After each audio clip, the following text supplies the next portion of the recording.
Team Connections. For this first show, we want to give you a quick introduction of what our show is going to be about and why we're starting it now. In our business, Danielle and I, we've been doing video for a couple of years now, and we want to do our part to give back to our community. So on today's first episode, we are honored to bring to you the one and only Chris Fitzgerald of the Smithtown Children's Foundation.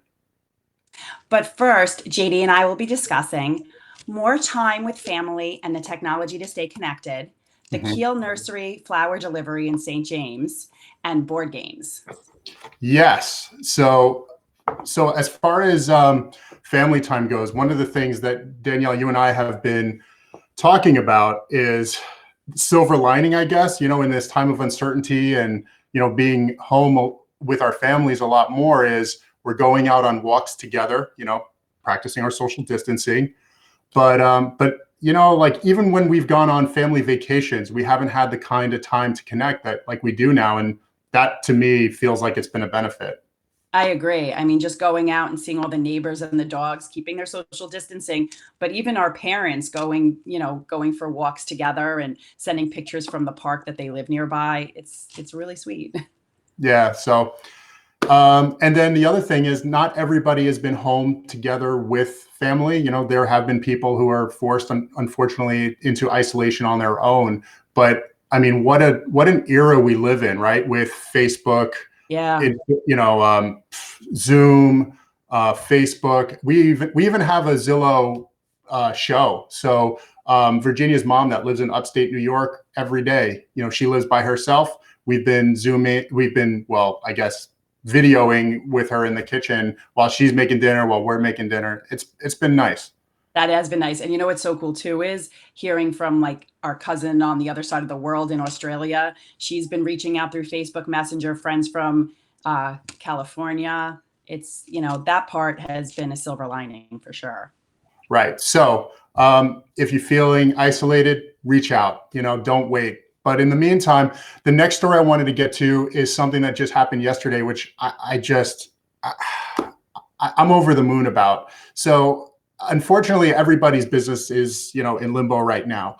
But Keil Nursery in St. James, they are a wholesale florist. I went on their website. They've been in business since 1996. They supply, like the supermarkets and other wholesale places with flowers. So they just had their pansies ready to go out, but nowhere to send them to. So you know what they did?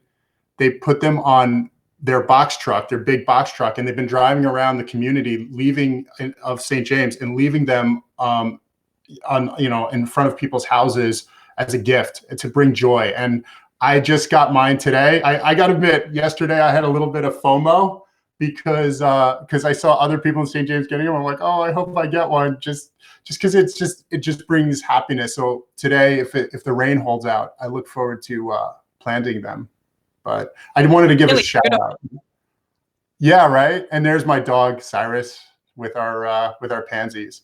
And finally, board games. What have you got with that, Danielle? So my board game is Bananagrams, which is a great, great game that you can take with you anywhere or stay at home. It's basically Scrabble extended.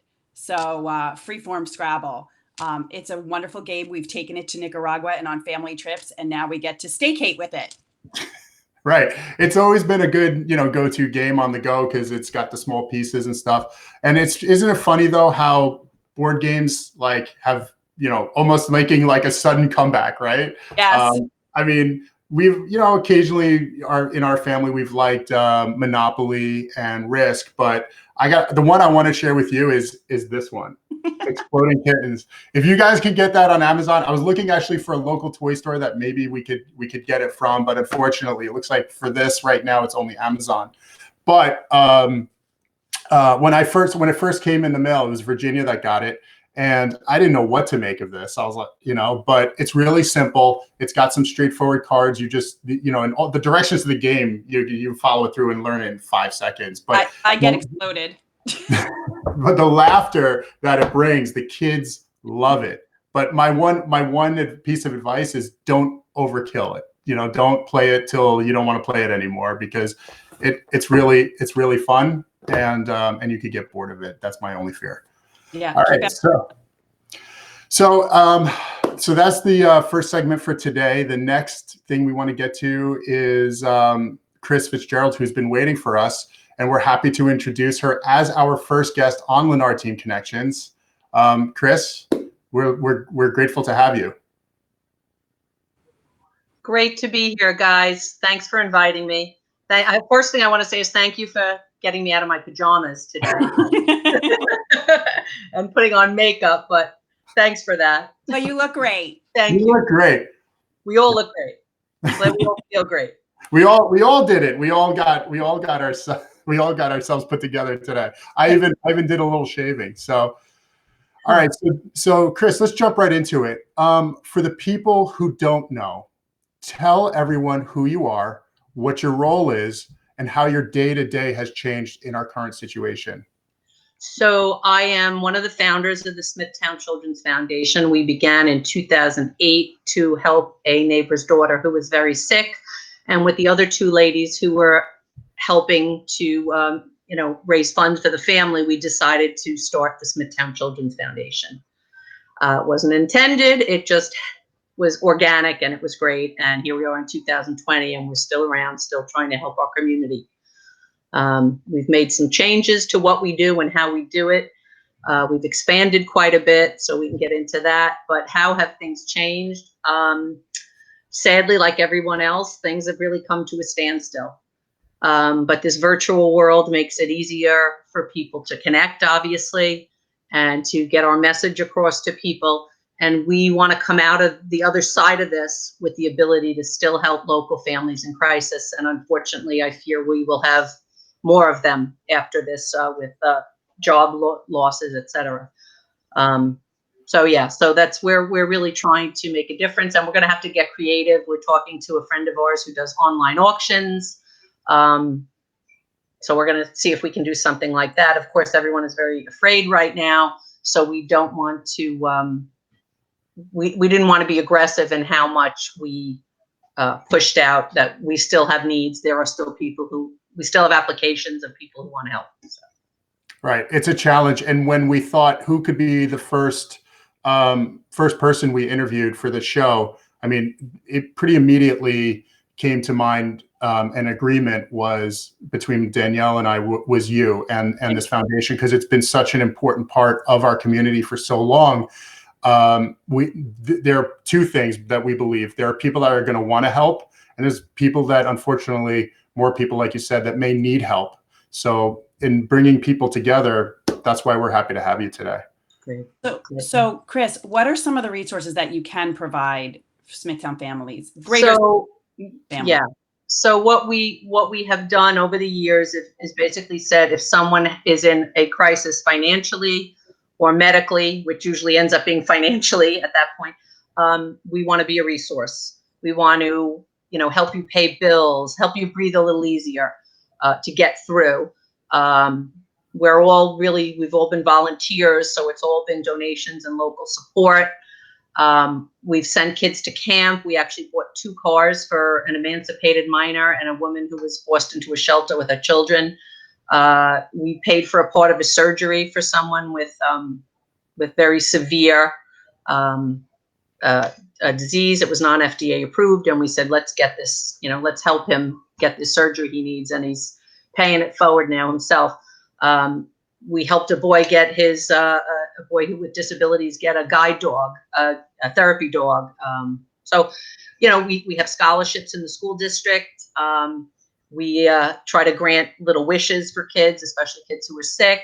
We adopt families at the holidays.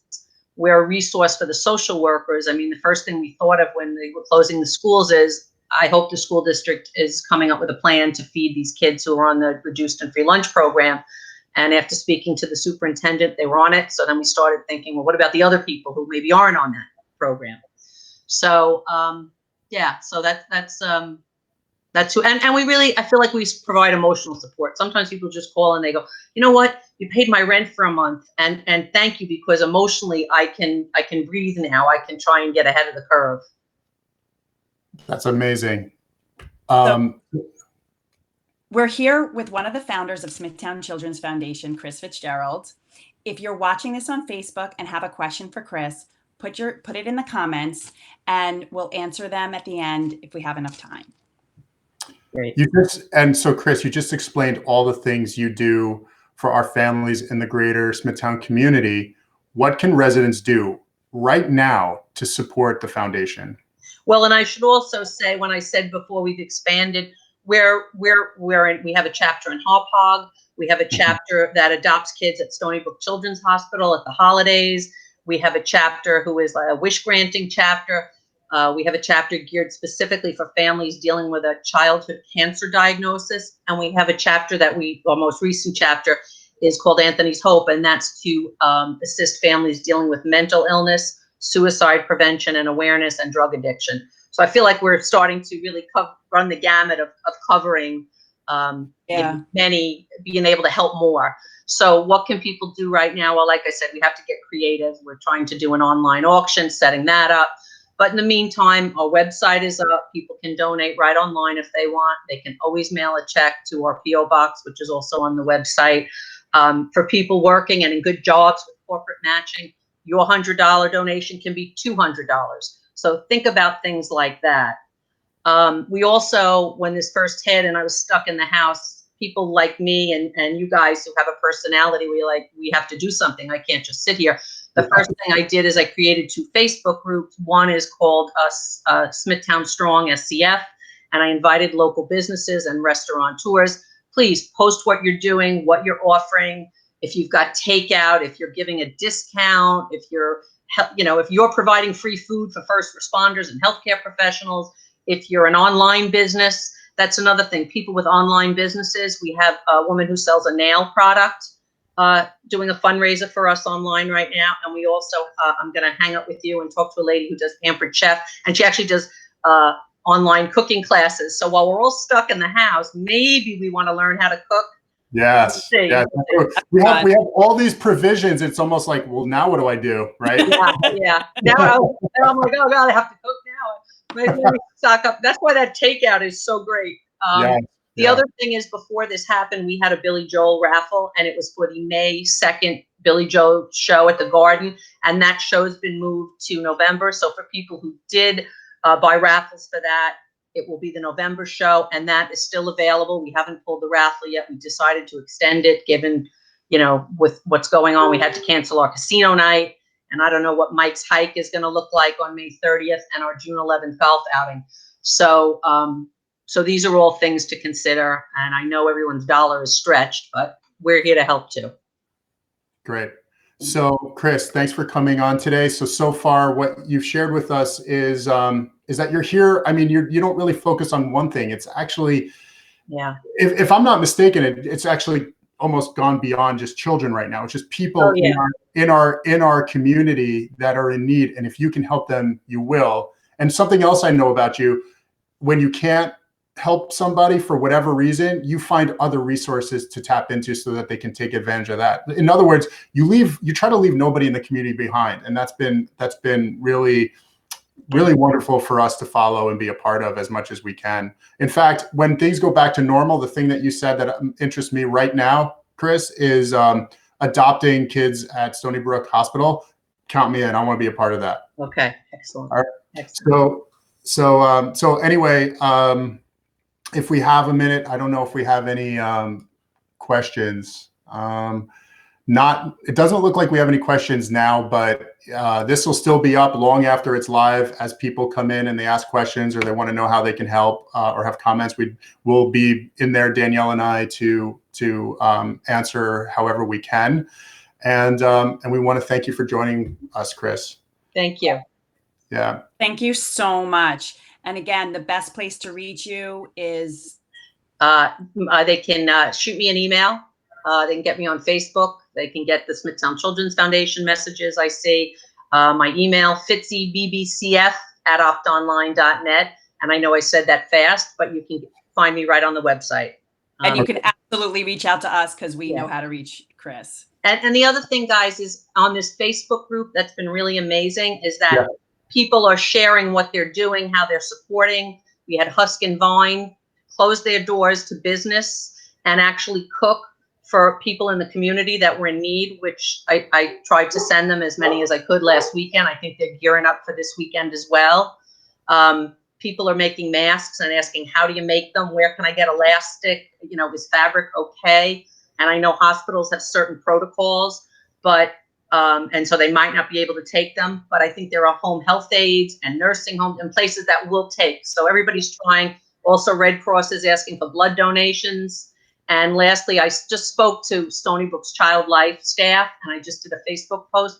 Their biggest challenge right now, because they don't want to accept too many things in donations, you know, in product. But the thing they could use is the Ronald McDonald House, which normally feeds free meals to their families who are there with their sick children, had to close. So all they can do is go down to the cafeteria, the Starbucks, and the Panera in the lobby. So I'd be happy to take Starbucks and Panera gift card donations. The other thing they really could use are the small travel size hand sanitizers for their families. They're totally wiped out. So we're starting a drive and a collection for that.